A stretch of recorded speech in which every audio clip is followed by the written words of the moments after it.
자, 이번 시간은 건축물의 건축 절차 관련해서 간략한 주제들 설명을 드리겠습니다. 자, 내용 되게 많아 보이는데 딱딱 떨어지는 부분들이 있고요. 최소한 그거라도 숙지해서 암기를 하셔야 됩니다. 근데 이게 결국 이제 한 번에서는 안 되고요. 두 번, 세 번, 네 번 하다 보면은, 또 돼요. 자, 특히 이제 우리 11월부터 하신 분들은 좀 이제 두 번째 들으니까 조금 더 부드럽습니다. 그래서 입지 규모 사전 결정 신청부터 설명드립니다. 작년에 이제 한 문제 구성이 됐고요. 자, 요거는, 지금 이제, 딱 정형화시켜서 출제하는 파트에서 기승전결이 있으면 앞에 구질구질한 지문들은 신경도 써서는 안 되고요. 뒤에 결론만 가지고 계속 공부를 하시게 됩니다. 그래서 이런 식이에요. 자, 우리가 이제 건축물 건축하려면 건축 허가라는 것을 받아야 되고요. 허가 받으려면 땅 사야 됩니다. 기본적으로 남의 땅에다가는 건축허가 안 나오는 게 원칙이에요. 그래서 뒤에 몇 가지 예외 있는데 그건 뒤에서 설명드리겠고, 땅 샀더니만 허가가 또 안 나오는 경우가 있습니다. 환장하는 거죠. 그래서 대부분 건축물 건축을 해서 토지를 매입할 때는 조건부로 매매 계약하는 게 일반적인 모습입니다. 근데 우리 법에서는 건물 짓게 땅 사기 전에 허가 나올지 안 나올지 미리 물어보는 제도, 입지 규모 사전 결정 제도라는 것을 운영을 합니다. 그래서 허가 대상 건축물의 건축을 하고자 하는 사람은 미리 이 땅에서 허가가 나오는지 안 나오는지 미리 물어볼 수 있다. 이걸 우리가 입지 규모 사전 결정 신청이라고 부르게 됩니다. 그러면 허가권자가 이 땅 사셔도 됩니다라고 이렇게 미리 안내해 주는 거, 이걸 우리가 입지 규모 사전 결정이라고 부르게 됩니다. 그럼 시험의 출제 포인트 앞에 사전 결정의 절차는 신청이니 이런 것들은 쟁점 안 되고요. 포인트가 되는 것은 사전 결정의 효력이라고 하는 거. 그래서 사전 결정 신청자는 그 사전 결정을 통지받은 날로부터 2년 내 건축허가 신청해야 되고요. 이 기간 내에 건축허가 신청하지 않게 되면 사전 결정 효력은 상실된다. 예, 지금 10년 동안 두 번 답을 뽑았던 겁니다. 다시 2년이라고 하는 거 가장 기본이고요. 두 번째가 뭐예요? 허가를 신청해야 된다라고 하는 거. 아직은 허가 안 받았거든요. 그래서 허가가 나올지 안 나올지 물어본 것에 불과하니까 허가 내드리겠습니다라고 안내를 했을 때 2년 내 건축허가라는 것을 신청해야 되고, 2년 내 건축허가를 신청하지 않게 되면 사전 결정의 효력은 상실되게 된다라고 하는 거. 요게 한 문제짜리. 그래서 10년 동안 두 번 답을 뽑아냈었고요. 자, 그 다음에 작년 문제 드디어 나왔던 것이 임허가의 의제라는 주제가 나왔습니다. 그래서 입지 규모 사전 결정이 있으면 네 가지 허가나 임가 등이 있는 것으로 본다, 이런 취지가 되겠어요. 그래서 다시 갑시다. 입지 규모 사전 결정이 있으면 건물 지을 수 있어요, 없어요? 건물 지을 수 없습니다. 아직은 허가 안 나왔으니까 건축물에 건축을 하려면 허가 받아야 되거든요. 그래서 아직은 건물을 지을 수가 없다. 그런데 건물을 건축하기 위한 예비 과정,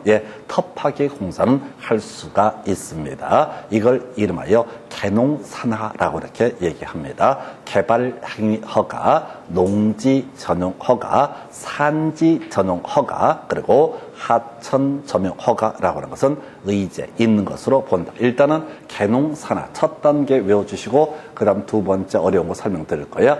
개농산하라고 하는 것은 다 의제되게 된다. 해서 가볼까요? 야, 이건 이제 여러 가지 법률을 다 알아야 되는데, 일반적으로 농지를 터파기를 하고자 한다. 그러면 이제 농지를 농업 용도로만 써야 되거든요. 근데 농지를 농업 용도가 아닌 다른 용도로 쓰기 위해서 터파기를 한다. 그러려면 농지 전용 허가를 받아야 됩니다. 근데 입지 규모 사전 결정이 있으면 농지를 어떻다 들어 엎을 수 있다. 즉 농지 전용 허가나 신고 등이 있는 것으로 본다. 이런 식의 취지. 두 번째 이슈가 되게 되는 것이 바로 산지 전용 허가라는 개념입니다. 자, 숲을요, 나무, 자, 임야 이런 것들을 숲을 터파기를 하고 싶으면요, 산지 전용 허가를 받아야 됩니다. 근데 입지 규모 사전 결정을 받았다라고 한다면 굳이 산지 전용 허가를 받지 않더라도 어떻다 터파기를 할 수가 있다. 근데 이 토지가 농지도 아니고 산지도 아니다라고 한번 전제를 해보겠습니다.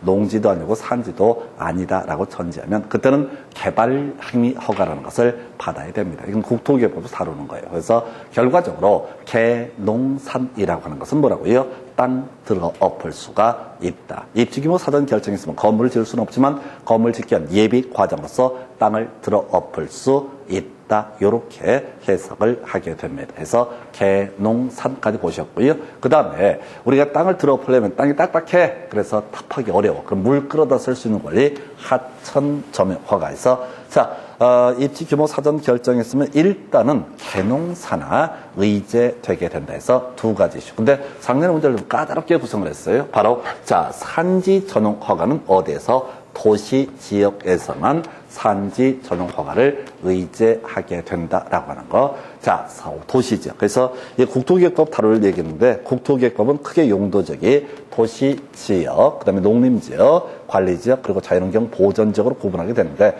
도시 지역의 산지에 대해서는 어떻다? 산지 전용 허가가 의제된다. 그래서 두 단계로 가셔야 돼. 첫 번째, 입지 규모 사전 결정에 따라 의제되는 인허가 개농산하. 그중에서 산지 전용 허가는 어디에서 도시 지역이라는 것을 전제로만 인정되게 된다라고 하는 거. 요렇게 정리를 하게 됩니다. 그래서 이게 약간 업그레이드 시켜 좀 어려운 것을 가지고 출제가 됐어요. 일단은 이 중간 내용들은 별 필요가 없고요. 여러분 교재 226페이지 가서 보시게 되면은 본문 한번 볼까요? 본문 보시면은 사전 결정 신청자 226페이지 제일 윗줄 사전 결정 신청자 사전 결정에 통지를 받은 날로부터 2년 내에 건축허가 신청해야 되고 이 기간 내에 건축허가 신청하지 않게 되면 사전 결정의 효력은 상실된다라고 나와 있죠. 예, 20회 때 옳은 것을 고르시오. 답을 뽑았던 지문입니다. 그 옆에 지문 가볼까요? 사전 6번 지문입니다. 사전 결정 신청자는 사전 결정에 통지받은 날로부터 통지를 받은 날로부터 2년 내에 건축허가 2년 내 착공신고를 해야 되고 이 기간 내 착공신고를 하지 않게 되면 사전 결정 효력은 상실된다 해서 틀리게 뽑았어요. 착공신고가 아니라 뭘 해야 건축허가를 신청해야 된다 해서 요렇게 자 건축허가를 신청해야 되는 거지 착공신고를 한 것은 아니죠. 그래서 요걸 가지고 한번 옳게 한번 틀리게 구성이 됐고요. 그 밑에 관련 기출 문제를 보게 되면은 이렇게 되어 있죠. 자 지금 30회 때 나왔던 문제입니다. 그래서 지금 이제 허가대상 건축물의 건축 할영자가 사전 결정의 통지를 받았을 때 허가를 받은 것으로 볼 수 있는 것을 고르시오. 어려웠습니다. 일단은 개발 행위 허가는 어떻다? 의제됐었죠. 농지 전용 허가 나와 있나요? 리을번도 의제되게 됩니다. 그리고 어려웠던 게 산지 전용 허가라고 하는 거. 산지 전용 허가는 어디에서 도시 지역에서만 어떻다? 의제되게 된다. 도시지역의 산지에서만 입지 규모 사전 결정이 있으면 산지 전용 허가 의제되게 된다. 그래서 니은번 보니까 도시 지역에서 옳은 표현. 자, 그다음에 리을번은 농림 지역에서 틀리게 해서 기역, 니은, 리을에서 이렇게 답은 2번으로 구성했습니다. 상당히 어렵게 나왔던 문제. 그래서 개농산하라고 하는 것. 그 중에서 산지 전용 허가는 어디에 한정한다? 도시 지역이었을 때만 한정한다. 그래서 별 내용 없는데 어찌됐든 이 주제를 통해서 우리가 기억해야 되는 것은 앞에 제가 그 교재에 나와 있는 것 중에서 입지 규모 사전 결정의 절차니 뭐니 이런 것들 한 번도 설명 안 드렸습니다. 왜? 나와봤자 답이 안 되니까. 그죠? 입지 규모 사전 결정했으면 2년 내 건축허가 신청해야 되고 자, 그 다음에 입지 규모 사전 결정했으면은 개농사나 그중에서 산지 전용 허가는 어떻다? 도시 지역에 한정하게 된다. 이 정도로 보시겠습니다. 그 다음에 이제 검토 드리게 될 것이 자 대지 소유권 확보라고 하는 거. 건축허가 받으려면요 당연히 대지된 소유권을 확보해야 합니다. 이 원칙입니다. 근데 우리 법에서는 대지된 소유권을 확보하지 않아도 되는 경우 세 가지인가요? 겁나 길게 나와 있습니다. 때려 죽여도 못 외웁니다. 자, 그래서 거꾸로 가야 되죠. 거기에 예외가 분양 목적의 공동주택의 건축 허가를 위해서는 어떻다? 대지된 소유권을 확보해야 된다. 그래서 자, 한 가지만 기억하는 거야. 원칙이라는 개념은 별로 중요치 않고 예외가 바로 분양 목적의 공동주택 건축 허가라는 개념이 됩니다. 이때는 어떻다? 바로 대지에 대한 소유권이라고 하는 거 확보해야 된다. 바로 밑에 문제 가서 볼까요? 28회 때 어려웠어요. 그래서 대지된 소유권을 확보하지 않아도 되는 경우를 모두 고르시오. 모르죠. 우리가 대지된 소유권을 확보해야 되는 경우 딱 하나 외우셨습니다. 분양 목적의 공동주택 건축이라고 하는 거. 이건 어떻다? 대지된 소유권을 확보해야 된다. 이게서 기억을 제외한 나머지가 어떻다? 대지된 소유권을 확보하지 않아도 된다. 이런 취지가 되겠습니다. 아주 까다로웠던 문제 패턴이 되겠어요. 자, 그래서 어찌됐든 이게 이제 이런 문제를 사실 28회 때는 풀기 어려웠었고요. 문제를 접근해 가실 때 방법이 뭐냐면은 그냥 법좀 분석해서요. 아까 우리 조경 얘기 있었잖아요. 조경 같은 경우는 그저 물류시설은 어떻다? 조경 의무가 있다. 나머지는 다 어떻다? 조경 의무가 없다. 이런 식으로 이제 공부했듯이 이것도 똑같은 방식으로 접근을 해 주실 것. 그래서 이 문제는 사실 그 당시 기준은 너무 어려웠는데 대신 출제가 이루어지고 나서 법조문을 분석해 보니까 분양 목적의 공동주택 건축을 목적으로 할 때는 어떻다? 대지된 소유권을 확보해야 되고 나머지 모르면 어떻다? 대지된 소유권을 확보하지 않아도 된다. 이런 식의 취지가 되겠습니다. 그래서 이 정도고요. 자, 결합건축의 신청 관련해서 228페이지, 229페이지 나오는 요건 생략할게요. 그래서 이게 30회 때 문제 나왔는데 좀 어려웠던 주제. 다음 순환 때 설명드리고요. 자, 지금 이제 전통적으로 나왔던 주제 교재 230페이지고 허가권자 관련한 부분 설명드리겠습니다. 허가권자. 예, 기본적인 허가권자는 다 시군구청장이 허가권자가 되게 됩니다. 기본적인 허가권자는 다 누가 된다? 시군구청장이 허가권자가 되게 됩니다. 그래서 자, 이런 식이죠. 경기도 무슨 시 나오면 어떻다? 시장이 허가권자가 된다.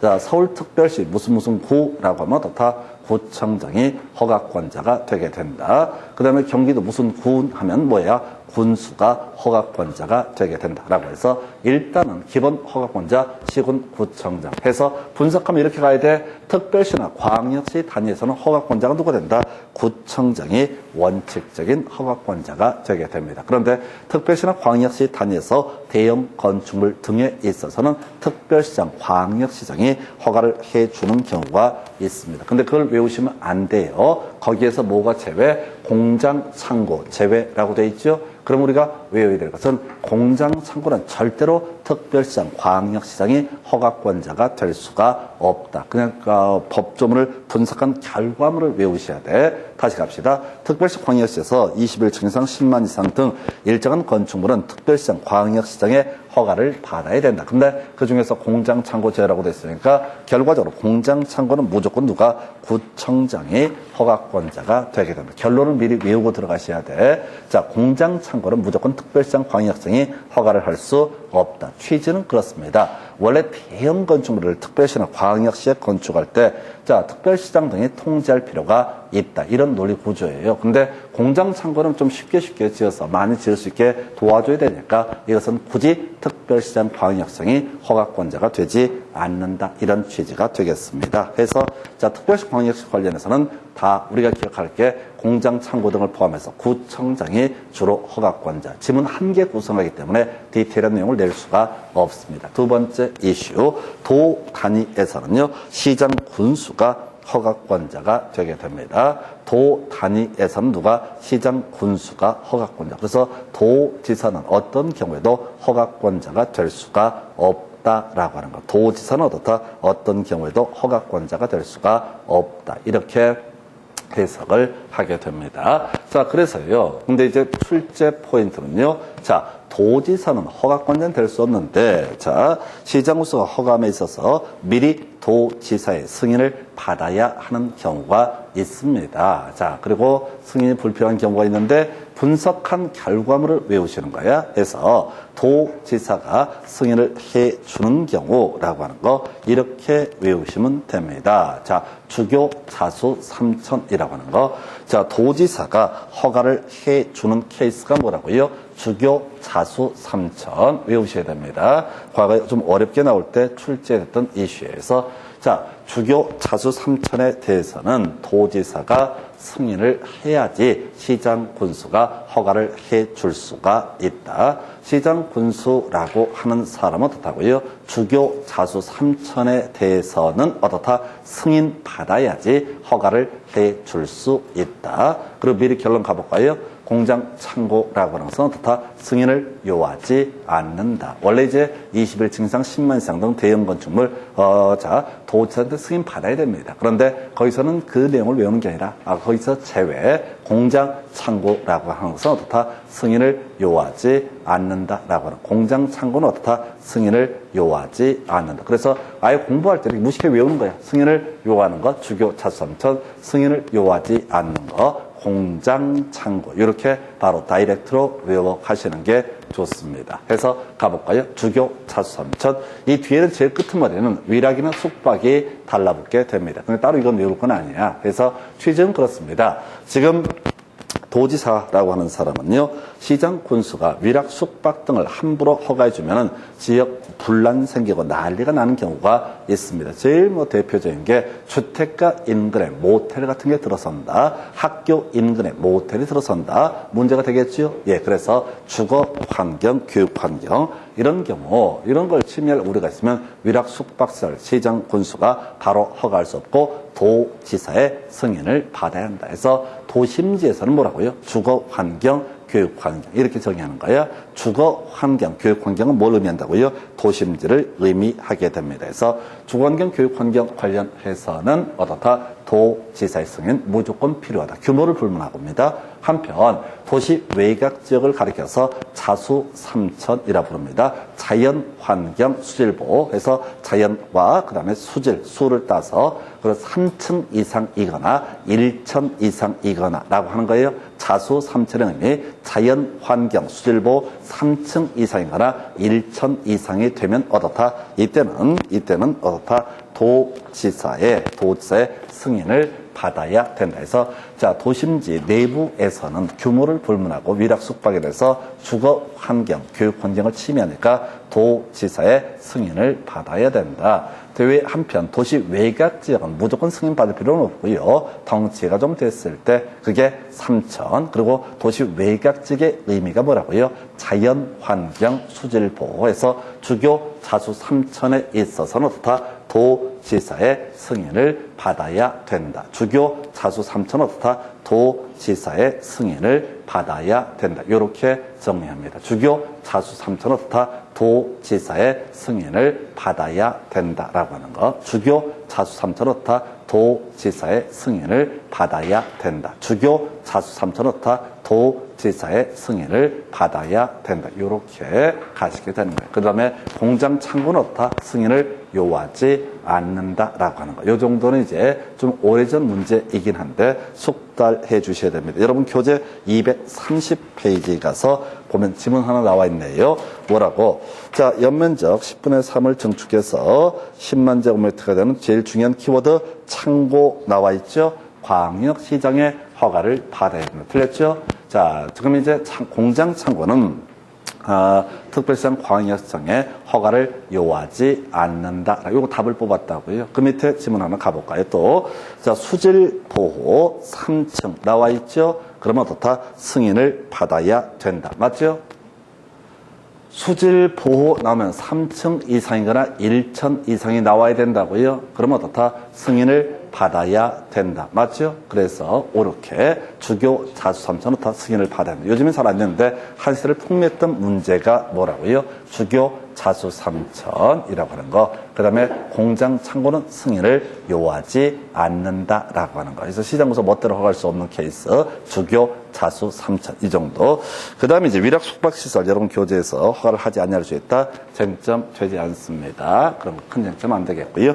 그 다음에 이제 건축허가 효과 공용 건축물의 특례 생략하겠고요. 최근에 30페이지 이상한 문제 나왔어요. 자, 지금 우리 준비하실 거 232페이지 건축허가 착공의 제한이라는 주제 설명드리겠습니다. 자, 이것도 전통적으로 이 문제를 내면은 무조건 맞춰야 될 문제 중에 하나가 이 문제가 되게 됩니다. 그래서 이건 줄줄줄 꿰셔야 돼. 해서 건축허가 착공의 제한. 자, 이것도 그래요. 국토부 장관. 자, 외울 게 하나, 둘, 셋 끝나요. 국토부 장관.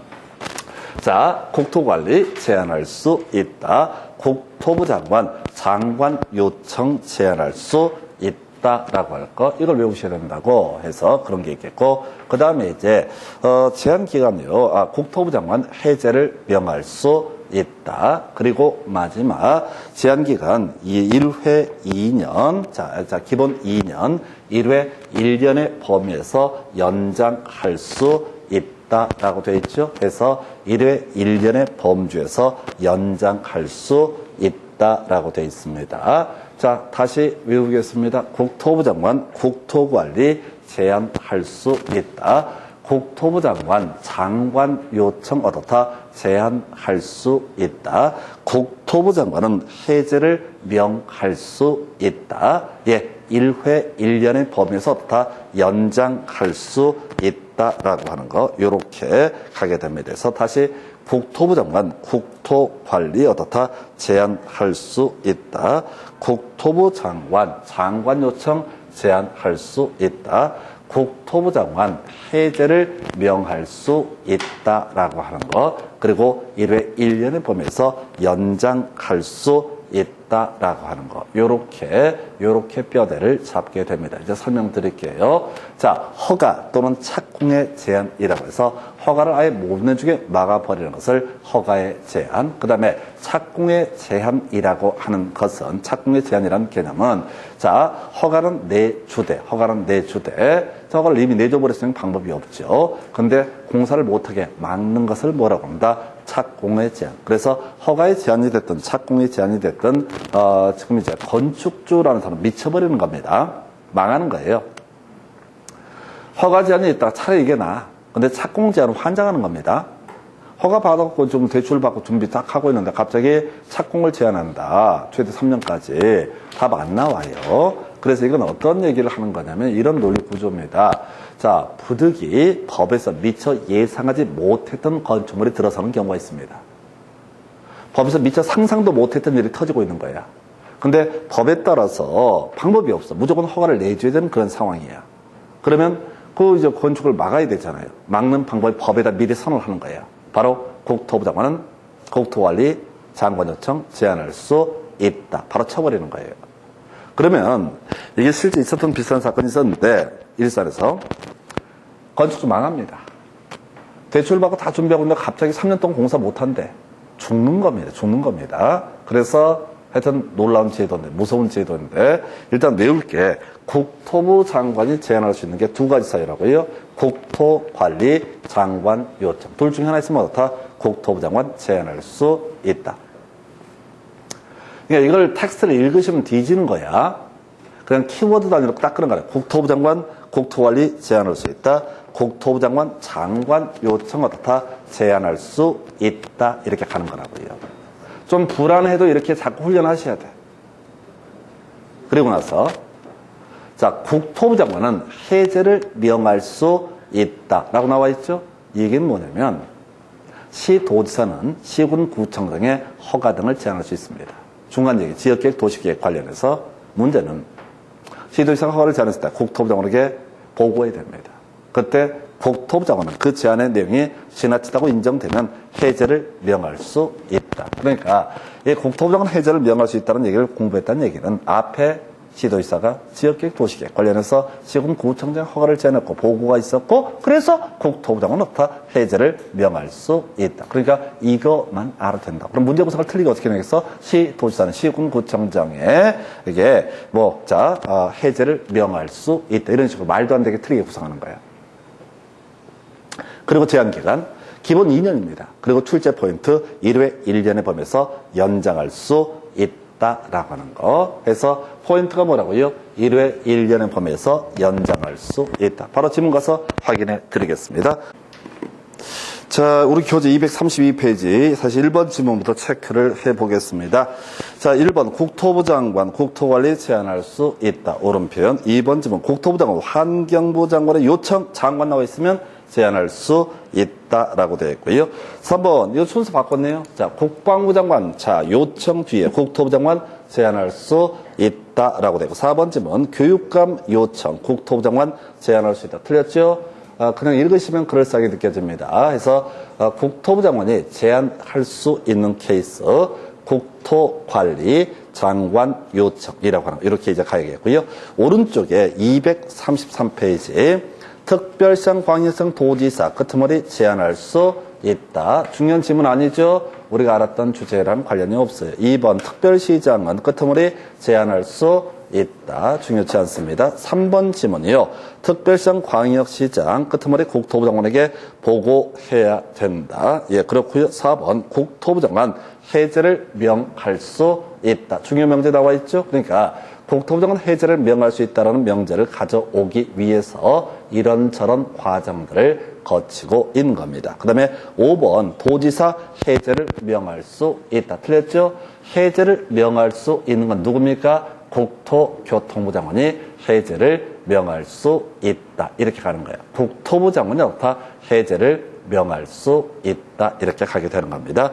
그 밑에 자 두 번째 박스 건축물의 착공을 제한하는 경우 제한기간 2년 이내로 하되 1회 1년의 범위에서 연장할 수 있다. 포인트 1회 1년의 범위에서 연장할 수 있다. 오른편 2번 건축허가 제한을 연장하는 경우 1회 2년의 범위에서 연장할 수 있다. 틀렸죠? 답이 됐던 주제. 그래서 지금 건축허가 착공의 제한이라고 하는 주제는 보시다시피 딱 정해져 있어. 국토부 장관 국토관리 장관 요청 제한할 수 있다. 국토부 장관 해제를 명할 수 있다. 그리고 1회 1년의 범위에서 연장할 수 있다. 이렇게 정리를 하게 됩니다. 그래서 이 정도가 허가권자에 이어서 건축허가 착공의 제한이고요. 자, 나머지 여러분 교재 기준으로 공사 현장 안전관리 지금 이게 18대 구성이 됐고 이번에 특이하게 234페이지 나와 있는데 이건 이제 교재 보면서 간단하게 설명드리도록 하겠습니다. 별로 중요한 주제는 아니고요.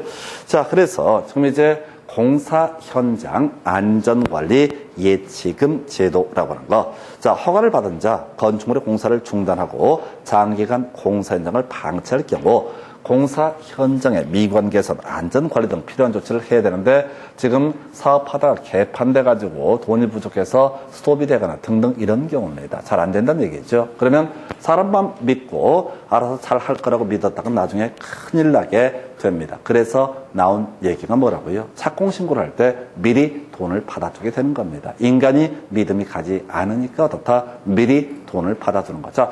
여기 이제 미리 돈 받아주는 게 국토계획과 뭐 도시 및 주관경 정법 나오는데 예치 대상 건축물 이게 작년 시험 문제 나오네요. 1000제곱미터 이상일 때 기본적으로 어떻다? 바로 공사 현장 안전관리 예치금이라는 것을 예치해야 된다. 자, 그리고 공사비의 1%라고 되어 있고요. 거기 중간에 지금 이제 교재를 보시게 되면 토지공사, 지방공사 제외 나와 있죠. 지문 형태 구성할 때 이런 게 출제 포인트가 됩니다. 그래서 믿을 수 있는 토지공사, 지방공사는 어떻다? 예치하지 않는다라고 하는 거. 그럼 이 돈 받았다가요. 나중에 반환하면 되는 겁니다. 다만 실질적으로 돈을 내는 게 아니라 각서를 쓰는 경우 있거든요. 이걸 보증서를 예치한다라고 되어 있습니다. 그래서 이 보증서를 예치하는 경우가 어떻다? 그러하지 아니하다. 이 정도까지. 그리고 나중에 이제 이 돈 받았는데 얘가 중간에 공사 현장을 방치하게 되면 이 돈 가지고 대집행하고 청소도 하게 된다. 뭐 이런 식의 논리 구조인데 18회 때 구성됐다가 한 번도 안 나오다가 지금 30회 때 허를 찌르고 나왔던 문제 박스형으로 나와서 작년 30회 건축법은 전반적으로 더럽게 어려웠어요. 자, 더럽게 어렵다는 게 뭐냐면 기존에 한 번도 안 낸 거 위주로 막 흔들어 버렸어요. 다만 그래도 합격률이 그렇게 낮지 않았던 상대적인 이유는 공간정보법이라든가 이런 게 좀 무난하게 출제가 됐었고요. 세법도 문제에 따라서 극단적이에요. 너무 쉽거나 너무 어렵거나. 근데 쉬운 문제에 맞춘 분들이 있었고 그래서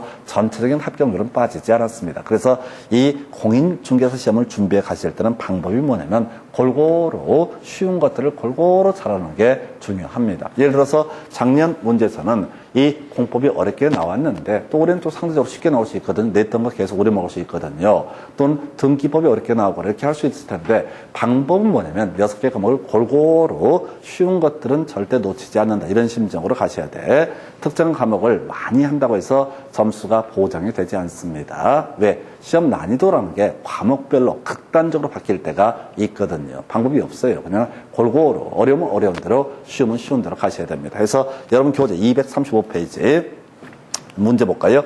30회 나왔던 문제. 건축법령상 공사 현장 안전관리 예치금에 관한 조문의 내용이다. 괄호 안에 들어갈 예고로 바르게 나른 것은. 해서 자, 허가권자 연면적 얼마? 1천 이상 해서 1천 이상일 때 소위 공사 현장 안전관리 예치금 예치하고요. 그 비용은요. 공사비의 1%에서 1,001에서 답은 1번. 상당히 어려웠던 문제가 되겠습니다. 그래서 사실은 이제 내용을 보면은 괜찮은데 사실은 그래요. 작년 같은 교재 같은 경우 15년 데이터를 분석을 해놨기 때문에 이 주제가 그대로 교재에 들어가 있었어요. 근데 중요도가 떨어지기 때문에 별로 강조 안 했던 부분이고 어찌됐든 이렇게 출제가 됐습니다. 그래서 공사 현장 안전관리 지금이고요. 그다음에 건축 분쟁의 조정 등에 관한 주제 해서 역시 작년에 지금 이제 처음 나왔던 문제가 질의민원의 심의제도, 건축민원 전문위원회 제도가 있었고요. 그 전에 나왔던 것이 건축분쟁 전문위원회 제도 두 개를 번갈아 가면서 냈습니다. 사실 전통적으로 나왔던 것은 건축분쟁 전문위원회 이것만 끊임없이 나왔었고요. 작년에는 특이한 주제가 나왔어요. 그래서 건축민원 전문위원회. 그래서 건축민원 전문위원회는 뭘 의미하는 거냐면 이런 얘기입니다. 자, 건축 허가 등을 허가권자고요. 그다음에 이제 허가 신청한 사람 사이에 다툼이 생기는 경우가 있습니다. 그래서 건축 법령이나 건축 조례 해석에 관해서 허가권자하고 민원인하고 대판 싸우는 경우가 있다고요. 그랬을 때 요때 건축민원 전문위원회라고 하는 데다가 문의를 해서 이게 개별 공무원이 결정하는 것이 아니라 위원회에서 이 다툼에 대해서 해결을 하고자 하는 것을 바로 건축민원 전문위원회 제도가 되겠습니다. 해서 상당히 어려워요. 자, 요거 내용 보실까요? 뭐 건축 법령의 운영 집행에 관한 민원이라든가 건축 조례 운영 집행에 관한 민원. 그래서 자, 결국은 건축법이라든가 건축 조례와 관련해서 허가권자와 민원인 사이에 다툼이 발생했을 때 건축민원 전문위원회라고 하는 데서 이게 담당 공무원이 아니라 하나의 위원회에서 일정한 결론을 내주겠다. 자, 주요한 내용 한번 볼까요? 질의민원의 심의신청이라고 해서 자, 건축물의 건축 등과 관련해서 어떤 민원을 신청하려는 사람 심의신청서를 제출한다. 다만 특별한 사정이 있으면 구술로 신청하는 것도 가능하다. 뭐 큰 의미 없는데 이런 게 작년 시험 지문에 구성이 됐고요. 그럼 이제 건축민원 전문위원회는 필요하다고 인정하면 신청인이라든가 자, 그다음에 허가권자의 업무 담당자, 담당 공무원을 얘기합니다. 그 외 이해관계자 혹은 참고인 등을 위원회에 출석해서 의견을 들을 수 있다. 그래서 건축을 신청한 사람이 담당 공무원이 뇌물을 바라는지 허가를 안 내주고 있다. 질의민원을 신청하게 되면 그 담당 공무원도 부르고 질의 신청한 사람도 민원 신청인도 부르고 이해관계인도 부르고 참고인도 불러서 다 이런 것에 대해 의견을 듣는다. 그래서 일정한 결론을 도출해내겠죠. 자, 건축민원 전문위원회 신청인의 질의민원을 받으면 15일 이내 절차 마쳐야 되고요. 다 특별한 사정이 있으면 15일 범위에서 연장할 수 있다라고 되어 있습니다. 예, 그리고 심의 결정 내용을 통지받은 허가권자 이를 존중해야 하고요. 자, 10일 내에 그 처리 공고를 또 건축민원 전문위원회에 통보해야 된다. 이렇게 되어 있습니다. 그래서 이게 이제 건축민원 전문위원회 제도가 되겠고 하여튼 작년에 문제됐던 건 좀 밋밋한 것을 가지고 출제가 이루어졌습니다. 그래서 여러분 교재 236페이지 지문 한번 보겠습니다. 해서 자, 도지사 건축위원회 심의 도지사는 건축위원회 심의 등을 효율적으로 수행하기 위해서 자신이 설치한 건축위원회 건축민원 전문위원회를 설치 운영할 수 있다. 해서 이제 설치에 관한 지문이고요. 건축민원 전문위원회는 건축법령의 운영, 집행에 관한 민원 등을 심의할 수 있다. 이게 이제 포괄적으로 하는 얘기 두 개 던져놨고요. 자, 그 밑에 자, 두 번째 박스 건축민원 전문위원회에 질의민원의 심의를 신청하려는 사람은 문서에 의할 수 없는 특별한 사정이 있을 때 고술로도 신청할 수 있다. 근데 이런 것들은 별로 중요한 게 아니죠. 고술이면 어떻고 서류면 어떻습니까? 그 다음에 2번 건축민원 전문위원회는 심의 필요하다고 인정하면 위원 또는 사무국의 소속 공무원에게 관계 서류를 열람케 하거나 자, 조사에서 출입해서 조사케 할 수 있다. 자, 그 다음에 이제 좀 밋밋한 걸 답을 뽑았는데 3번 답이 됐어요. 건축민원 전문위원회가 위원회 출석해서 의견을 들을 수 있는 사람은 신청인과 허가권자에 한한다. 그게 아니라 뭐 참고인, 이해관계인, 담당 공무원 뭐 이런 사람들도 모두 부를 수 있다. 그래서 하여튼 이 문제는 뭐 답이 이 주제를 갖고 뽑았는데 별로 그래요. 별 내용 없는 것을 가지고 구성을 했고, 다만 출제자의 의도라고 하는 것은 그 전에 주로 나왔던 게 건축 분쟁 전문위원회, 이게 주로 출제가 됐었거든요. 그래서 그걸 가지고 그 문제를 피해서 내려고 하다 보니까 좀 특이한 주제 나왔고요. 마지막 주제, 건축 분쟁 조정 재정 제도에서, 자, 건축 분쟁 전문위원회, 이건 뭐냐면 건축물 건축하고 건축 허가를 받아가지고 건축을 진행하는 과정에서 문제가 터지게 됩니다. 건축을 진행하는 과정에서 어떤 문제가 터지게 되냐. 자, 다툼이 생겨요. 그러면 이제 원래는 다툼이 생기면 소송을 걸면 되는 사안이죠. 소송을 걸면 되는 사안인데 어차피 법원 가봐야 똑같습니다. 왜?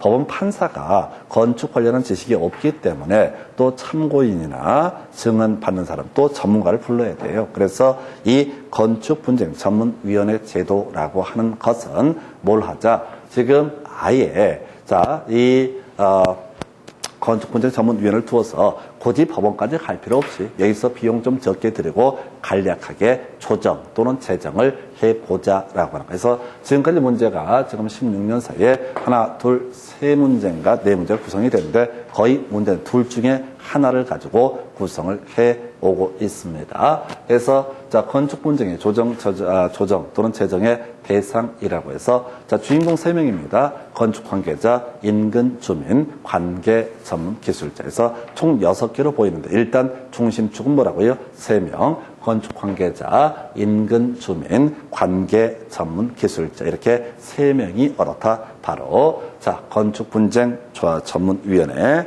여기다 조정 재정 신청을 할 수 있다. 그리고 자, 가볼까요? 주인공 건축 관계자, 그 다음에 또 하나 뭐가 있어요? 인근 주민 있겠고요. 또 하나가 관계 전문 기술자라고 하는 거, 요렇게 3명, 이게 주인공. 그래서 얘들에게 지지고 볶고 하는 것들, 이런 것들을 어떻다? 건축 분쟁 전문위원회에서 소관하게 된다. 이렇게 정리합니다. 그리고 자, 지금 29회 때가 나왔던 문제가 건축 관계자가 뭐냐라고 했을 때 건축주, 전주죠. 예, 그 다음에 도면 그리는 사람은 설계자라고 부르게 됩니다. 노고다는 사람을 시공자라고 부르게 됩니다. 마지막, 자, 시공하는 게 설계 도면에 따라서 잘 이루어지는지를 확인하는 사람, 이걸 감리라고 부릅니다.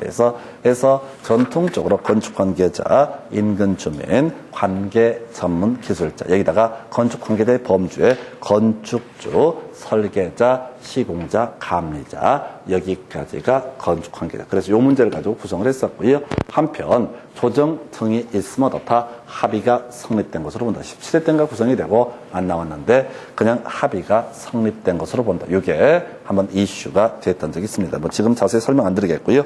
여러분 교재 237페이지 바로 문제 가지고 정리하겠습니다. 28회 때 나왔던 문제네요. 그래서 건축 법령상 건축 등과 관련된 분쟁으로서 건축 분쟁 전문위원회 조정 재정 대상이 아닌 것을 고르시오라고 되어 있어요. 그래서 자, 시공자, 건축 관계자거든요. 시공자와 자, 인근 주민. 이게 이제 건축 관계자와 인근 주민의 예시. 두 번째, 관계 전문 기술자와 인근 주민도 자, 가상이 포함되고요. 자, 그 다음에 인근 주민 간의 분쟁도 당연히 건축분쟁 전문위원회 소관사항이 됩니다. 그 다음에 이제 답은 4번이었어요. 그래서 허가권자하고요. 허가권자하고 뭐라고요? 신청자 간의 분쟁. 그래서 이게 지금 이 문제를 보면서 거꾸로 생각하는 건데 지금 28회 때 답이 아니게 답을 구성했던 게 허가권자와 신청자는요, 최소한 건축 관계자, 인근 주민, 관계 전문 기술자의 범주에 포함되지 않습니다. 근데 이 문제를 보니까 생각나는데 바로 앞에서 봤던 거 30회 때 문제는 뭐라고요? 허가권자하고 건축자, 허가 신청인 간의 이런 사람 간의 분쟁을 뭐라고 한다? 아까 민원 분쟁, 건축 민원, 아까 용어가 뭐예요? 건축민원 전문위원회라고 하는 거. 결국 이제 꼬리를 물고 낸 꼬리입니다. 그래서 자, 이 문제를 자 보면은 그러니까 28회 때 문제 답 4번 되는 거야. 건축 관계자, 인근 주민, 관계자분, 기술자의 범죄, 허가권자와 신청인 얘기는 포함이 안 된다고요. 이건 질의 민원의 문제로 해석을 해야 돼서 답은 4번. 그 외 5번 건축주와 감리자. 이게 건축 관계자 간의 분쟁 이렇게 해석합니다. 그래서 그 정도까지. 자, 기타 뭐 뒤에 좀 잡다한 내용 나와 있는데 생략을 하고요. 자, 오늘 여기까지 건축법 마치도록 하겠습니다. 자, 수고하셨습니다. 마치겠습니다.